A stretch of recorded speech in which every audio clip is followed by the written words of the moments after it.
part 2 of the assignment. So if you haven't finished part 1, please go ahead and finish that first. Part 1 is really about taking pictures of texture and then creating libraries. So watch the other videos for that if you haven't done that. For those that completed part 1, let's go ahead and import a portrait into Lightroom. So off the bat, if you have a portrait like mine where the background and the foreground, so her and the background, are quite blended or monochromatic, then this option I'm going to show you is not going to work. So try the other option. So today I'm going to really show you 3 ways of selecting the background and then how do we import the textures and create these really nice textures that you see using Photoshop instead of purchasing these very expensive backdrop to do them. Okay, so first thing is open your portrait if you haven't done so, and then I'm going to show you the method that we've been doing so far. So far we've been just using the magic wand and just selecting the background, and you know what, this is probably the one that I would go to first. And in my class and even in my workflow, I talk a lot about efficiency, right? The fastest way to achieve something, because Photoshop has many ways of achieving the same thing. What I'm looking at is efficiency. So what is the quickest and the fastest way to do that? I don't want, or what is inefficient is you have one way that can be completed in 2 steps, or you have another way that is completed in 50 steps, right? So it's very inefficient, the 50 step, and it wastes a lot of time.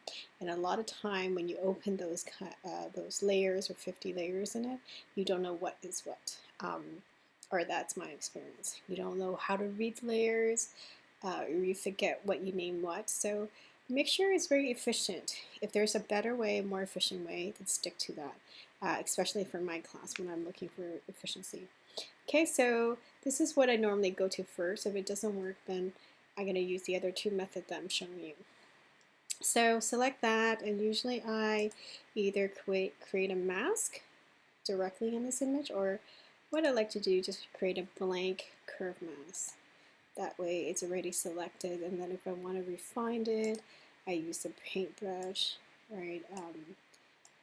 And then it just refine the area like that. So to me, this is quick, it works, and it was only less than a minute to do the selection. Okay, so let's show the other 2 selections, blend and channels. So let's do blend first. So from this image, immediately I know blend would not work because the background is quite monochromatic with the foreground. And blend only works when you have the background and the foreground is very distinct, and it will be nicer if the background foreground is one of the RGB colors. Okay, so here's an example. This image doesn't work, so I'm going to go to another image that would work. So this image off the bat, I know the blend option would work.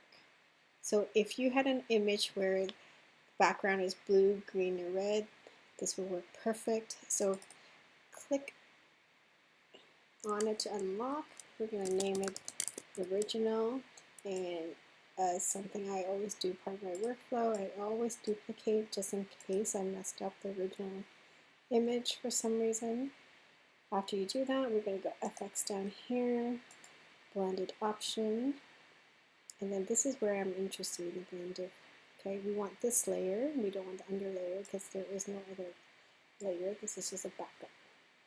Okay, we're working on this layer, and right now off the bat we know it's blue, so that's easy. So what I'm going to tell this blended is if the color is 255, please remove. If the color is the such, please remove. So that did a very pretty clean job. And then I'm done, so I just select the background. And if I want to put something in the back, let's see what, maybe I want to put, let's bring the library up again. I'm going to drag one of my texture in.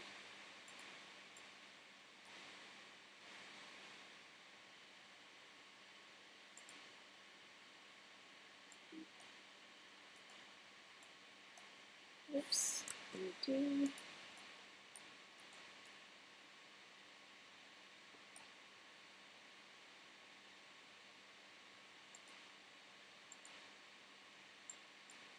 Okay, the texture library that I want to bring to the behind. So I'm looking at behind the dunes. So there you go. Quick background selection using the blended. Okay, so the other thing is, and if you want to do any other adjustment, you put it above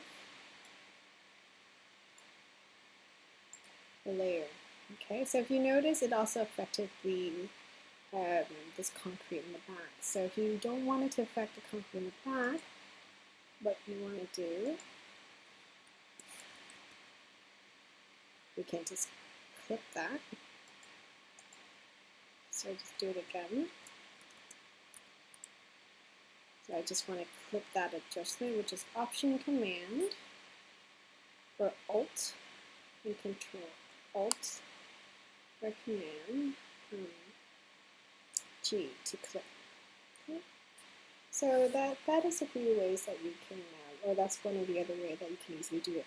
And that works really well if your background is either blue, green, or red, or a variant of that, like this image here. Okay, so I'm going to close that. So that's a blended option. Try that.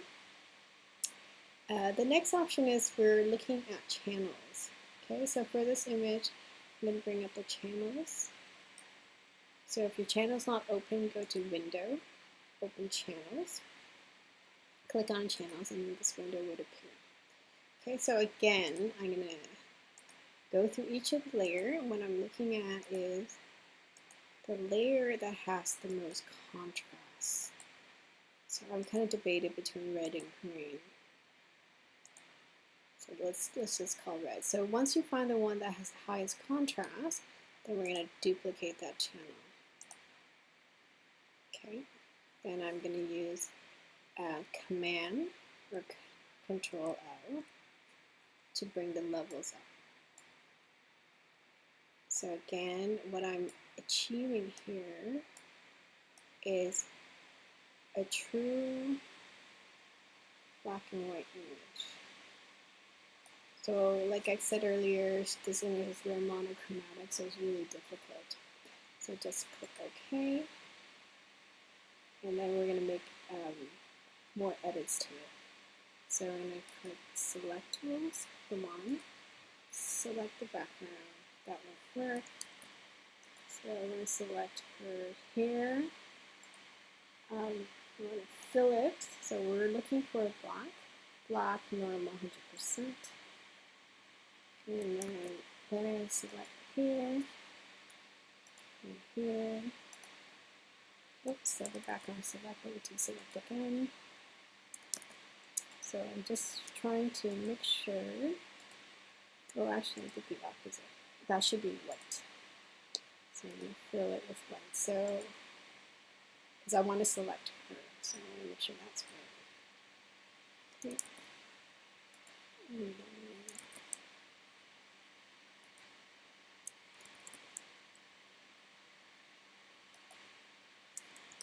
So that's getting difficult, so I'm just going to use the brush, a white brush, normal opacity, and you want the flow and everything.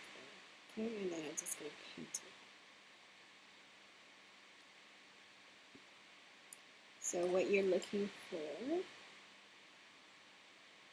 and maybe this image is not the best one.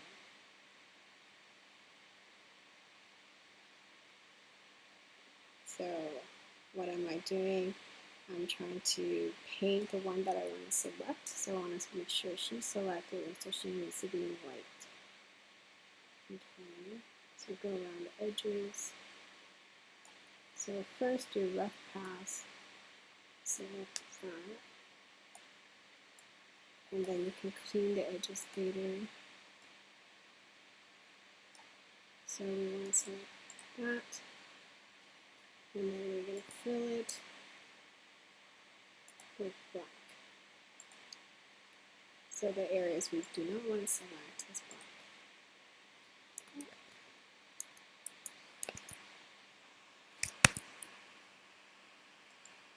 So again, Command to deselect, Command D or Control D to deselect. And we're going to continue. This area. So for this tutorial, I'm going to stop here, but for you guys, you can go and refine this a little bit more. And then you can go even to dodge and burn. So when we're going to dodge and burn, we want to make sure if you're burning, you want to select the shadows up here that burn, and then we want to burn those in.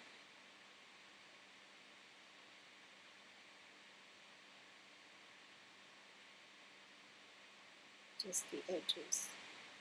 So if you, over here, I want to dodge and make sure highlights are selected. So I want to dodge that area so there's no glow.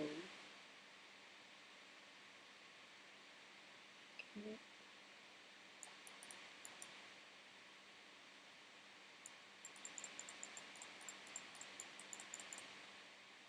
Okay, so I'll stop here, but for you that do, please continue doing this.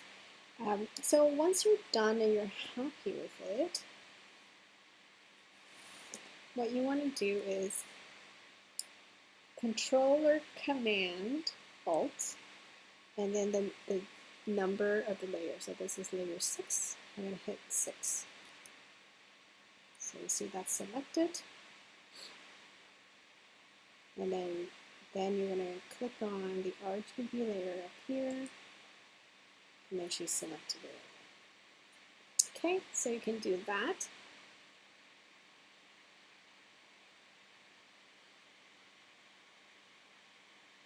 And then I will reverse actually. We'll do that. What would I do? I'll probably copy and paste her in. So I'll have a clean layer. Okay. And then what you can do from here is continue doing mask and then fixing a little more if you want to. Okay. So again, with the brush, cleaning it just a little bit more, like such.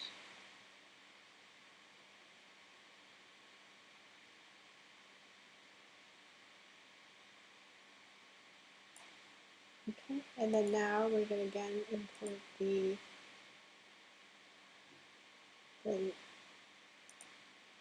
texture from the library. So bring the library up again. Click my texture folder. This one I might want to try. Let me see. Maybe I'll look back again. So I'm going to bring texture in. Click OK.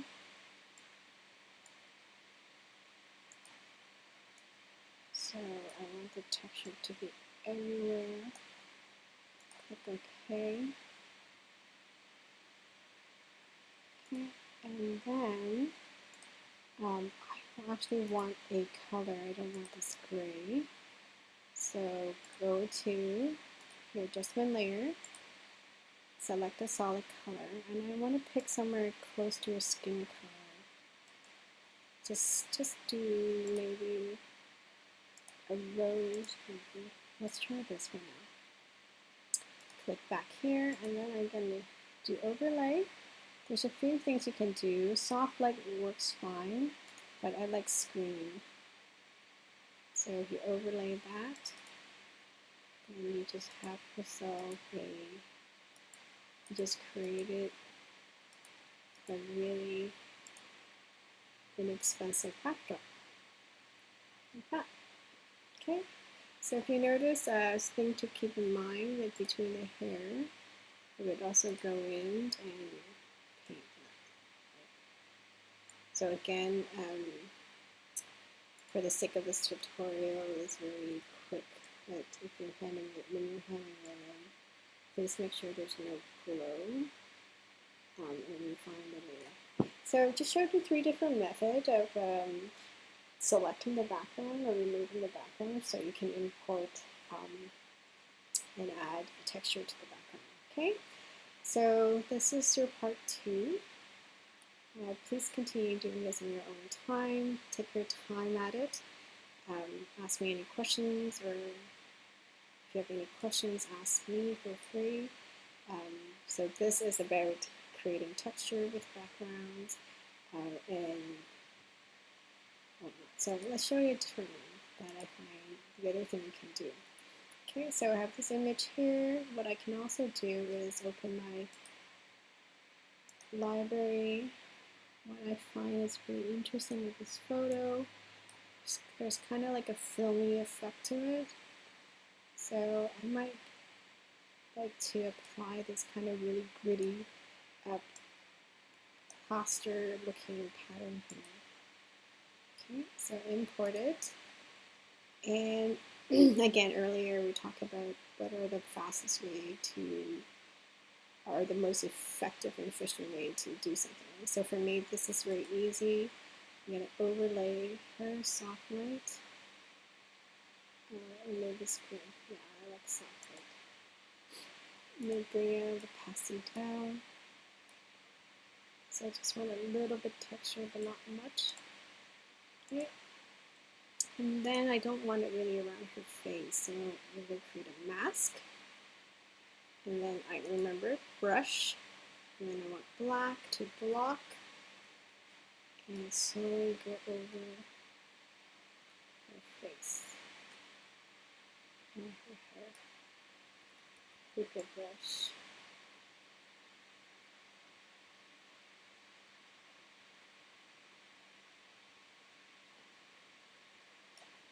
Okay, so again, for this tutorial, I'm going to stop here, but I will continue working on it. Okay, so here you go. Just created a very interesting texture just by applying on top of your image. So try a few things just to play around. Pick the one that you really like, that you want to apply the texture in, and then export it to JPEG when you're done and upload to the server.